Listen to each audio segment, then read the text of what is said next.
اور اس میں اگر کسی کو پھر بھی یقین نہ ہے تو اس کے لیے پھکی ہے، ان سے پوچھیں جو آپ رمل کرتے ہیں، جو بخاری اور مسلم میں آتا ہے کہ طواف کے جو عمرے والا طواف ہے جس میں آپ نے احرام پہنا ہو، اس کے پہلے 3 چکروں میں اکڑ کے چلنا ہے، وہ کس لیے چلا جاتا تھا؟ وہ اس کا کانٹیکسٹ بخاری مسلم پڑھ کے دیکھ لیں. مشرکین عرب کہتے تھے مدینہ جو ہے وہ بیماریوں کی سرزمین ہے اور صحابہ جو ہے وہ بیمار حالت میں آئے ہوں گے، تو رسول اللہ نے حکم دیا کہ تم نے اکڑ کے چلنا ہے. تو اب کیا ہم کوئی ادھر کسی کافروں کو دکھانے کے لیے اکڑ کے چلتے ہیں؟ لیکن سنت آج تک زندہ ہے. سنت تو نہیں چھوڑ سکتے ہم کہ جی اس زمانے کے لیے تھا. تو جب شلوار ٹخنوں سے اوپر کرنے کی باری آتی ہے کہتے ہیں اس زمانے کے لیے تھا. تو دکھائیں کہ رسول اللہ نے یہ فرمایا ہوگا یہ اس زمانے کے لیے. اور ہر حدیث کو توڑ موڑ کے تو مفتی اکمل صاحب پیش کر رہے ہوتے ہیں صرف اپنے فرقے کی حفاظت کے لیے. میں یعنی یہ جتنا میں نے غصہ مفتی صاحب پہ نکالا ہے نا، یہ اپنی ذات کے لیے واللہ نہیں نکالا، رسول اللہ کی محبت میں نے ان پہ غصہ نکالا. ورنہ یقین کریں میرے وہ استاد بھی ہیں. یعنی 96 میں جب میں انجینئرنگ یونیورسٹی میں پڑھتا تھا، ان دنوں وہ بھی درس نظامی شروع کر رہے تھے، تو میں نے ان کے ساتھ اعتکاف بھی کیا واہ کینٹ کے اندر. یہ ویڈیو چونکہ ریکارڈ ہو رہی ہے تو وہ پہچان بھی لیں گے یہ کون ہے جو اس وقت تھا اب گمراہ ہو چکا ہے. ٹھیک ہے، تو مسئلہ ہے کہ ہم ان کی بڑی عزت کرتے ہیں، بہت کچھ ان سے سیکھا ہے. ٹھیک ہے، وہ بڑی ینگ ایج میں بڑے انٹیلیجنٹ آدمی تھے، اللہ تعالیٰ ان تک حق پہنچائے. اور میں نے جو انہوں نے استانت کے اوپر کتاب لکھی تھی اس کے رد میں جو میرا مسئلہ نمبر 3 ریکارڈ ہوا ہے وہ بھی مفتی صاحب نے اس میں لکھا ہوا ہے کہ دیکھیں جی جب آپ امی سے آ کے روٹی مانگتے ہیں تو شرک نہیں ہو جاتا؟ یہ بھی تو مدد مانگ رہے ہیں، دیکھو کیا پبلک کو دھوکہ دے رہے ہیں. او بھائی میرے یہ تو ظاہری اسباب ہے مفتی صاحب. وَتَعَاوَنُوا عَلَى الْبِرِّ وَالتَّقْوَىٰ وَلَا تَعَاوَنُوا عَلَى الْإِثْمِ وَالْعُدْوَانِ. نیکی اور پرہیزگاری کے کاموں میں ایک دوسرے کی مدد کرو اور برائی کے کاموں میں مت کرو. میں نے پورا جواب دیا پھر اس لیکچر کے اندر احادیث اور قرآن کی آیات کے ساتھ کہ آپ اس طریقے سے کھلواڑ کرتے ہیں، لوگوں کو یہ مثالیں دیتے ہیں.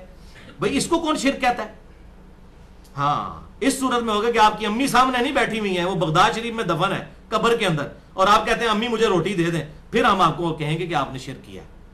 غائب میں پکاریں گے ایاک نستعین امن یجیب المضطر اذا دعا. بھلا بتاؤ تو کون ہے جو مصیبت میں گھرے ہوئے شخص کی فریاد کو سنتا ہے. ویکشف السوء، اور اس سے اس کی برائی کو بھی دور کر دیتا ہے. ویجعلکم خلفاء الارض، اور تمہیں زمین پہ اگلوں کا خلیفہ کرتا ہے. الہ مع اللہ، کیا اللہ کے ساتھ کوئی اور الہ بھی ہے جو مصیبت میں گھرے ہوئے شخص کی فریاد کو سنتا ہے اور تکلیف دور کرتا ہے؟ آپ صحابہ نے تو نہیں کہا یا رسول اللہ پھر امی سے روٹی نہ مانگے، آپ سے ہی مانگا کریں. اے اللہ آپ سے ہی روٹی مانگیں گے، اپنی امی سے نہیں مانگیں گے. ان کو پتا تھا یہ غائب میں مدد کے لیے دعا کی بات ہو رہی ہے. یہ کنستعین ظاہری اس باب کا تو اسی قرآن نے حکم دیا ہے وَتَعَاوَنُوا عَلَى الْبِرِّ وَالتَّقْوَىٰ وَلَا تَعَاوَنُوا عَلَى الْإِثْمِ وَالْعُدْوَانِ. اس میں فرق ہے، تو میں نے اس پہ پورا لیکچر دیا ہے. مسئلہ نمبر 3 دعا صرف اللہ ہی سے، اور اسی کی ایکسٹینشن ہے مسئلہ نمبر 43 وسیلہ اور توسل کے صحیح احکام و مسائل. اور میرا ریسرچ پیپر نمبر 3 بھی ہے دعا صرف اللہ ہی سے، اہل سنت پاک.com پر جو ہماری ویب سائٹ ہے اس میں یہ موجود ہے الحمدللہ.